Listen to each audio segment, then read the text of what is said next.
Assalamualaikum warahmatullahi wabarakatuh. Perkenalkan, nama saya Muhammad Ramadan dengan NIM A11 2021 13906. Di sini saya ingin mempresentasikan tentang milk classification. Yang pertama ada import libraries. Blok di atas berisi kode-kode untuk mengimpor library yang dibutuhkan. Pandas adalah library yang umum digunakan untuk memanipulasi data, di mana salah satu tipe data yang berupa data frame. Pandas sendiri dibangun di atas NumPy. NumPy memiliki tipe dasar seperti list pada Python bernama NumPy Array, namun hanya berisi angka. Matplotlib dan SNS adalah library yang digunakan untuk plotting, visualisasi hasil pengujian model dan korelasi antara tiap fitur dengan target. Sklearn adalah library yang berisi algoritma supervised dan unsupervised learning yang akan digunakan. Lalu ada data understanding. Kita menggunakan milk dataset untuk menentukan kualitas suatu susu berdasarkan parameter-parameter tertentu. Kolom 1 hingga 7 merupakan atribut atau fitur, dan kolom ke-8 merupakan target kelas, yaitu apakah suatu susu berkualitas low, medium, atau high. Di sini ada pH. Nilai pH dari susu segar normal berkisaran antara 6,4 hingga 6,8, bergantung pada sumber dari susu tersebut. Lalu ada temperatur. Idealnya susu disimpan di dalam kulkas pada suhu 40 derajat Fahrenheit atau di bawahnya. Menyimpan susu pada suhu tersebut dapat memperpanjang masa simpan dan memaksimalkan rasa. Lalu ada taste. Lalu ada odor. Susu yang berkualitas baik memiliki rasa manis yang segar tanpa ada perbedaan rasa setelahnya. Lalu ada fat. Jenis-jenis susu bervariasi berdasarkan kadar lemak yang terdapat di dalamnya, seperti whole milk itu 3,25% milk fat. Lalu ada reduced fat milk 2%, lalu ada low fat milk 1%, dan fat free milk. Informasi itu biasanya tercetak pada kemasan. Lalu ada turbidity.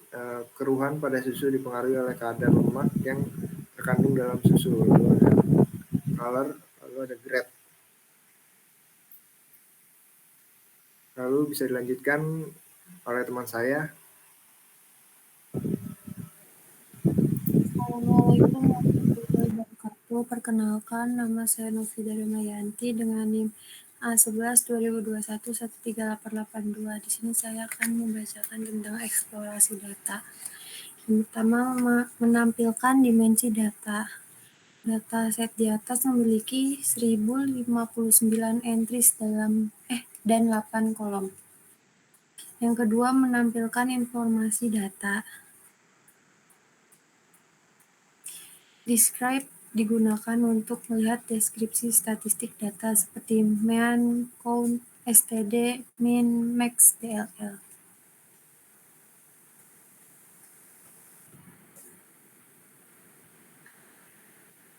Mayoritas dari susu memiliki pH kurang dari 7. Yang di atas ini adalah grafik-grafiknya. Mayoritas susu diproduksi di bawah suhu 50 derajat.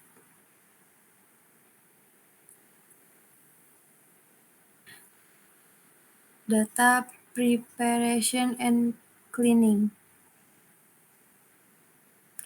Yang pertama, mengecek apakah terdapat missing value dalam dataset. Dari informasi di atas, terlihat bahwa dataset tersebut tidak memiliki nilai nol atau missing value.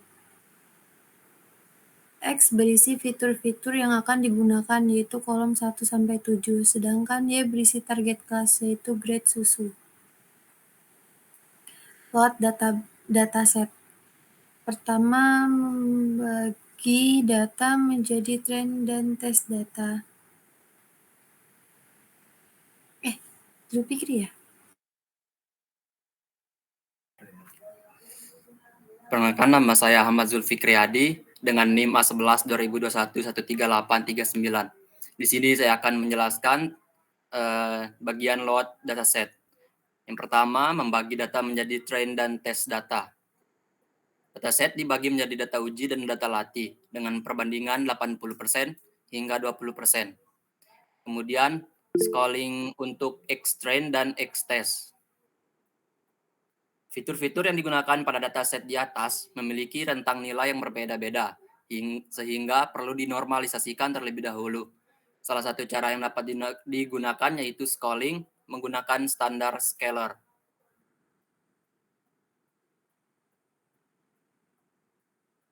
Kemudian ada build model.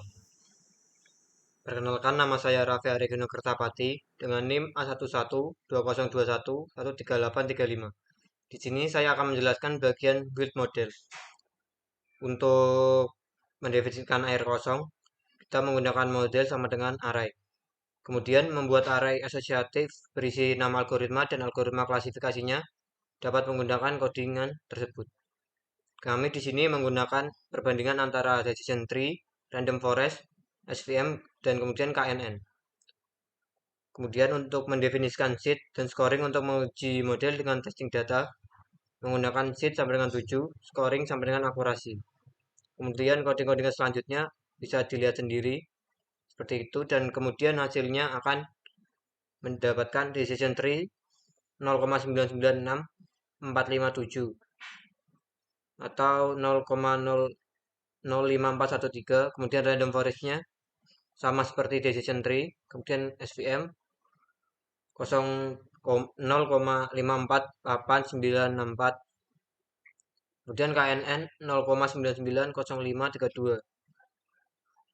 Algoritma yang digunakan pada kali ini yaitu decision tree, random forest, SVM, dan KNN. Dari hasil model selection, algoritma dengan akurasi tertinggi yaitu decision tree dan random forest. Tetapi kami memutuskan untuk menggunakan algoritma decision tree. Hasilnya akan seperti ini.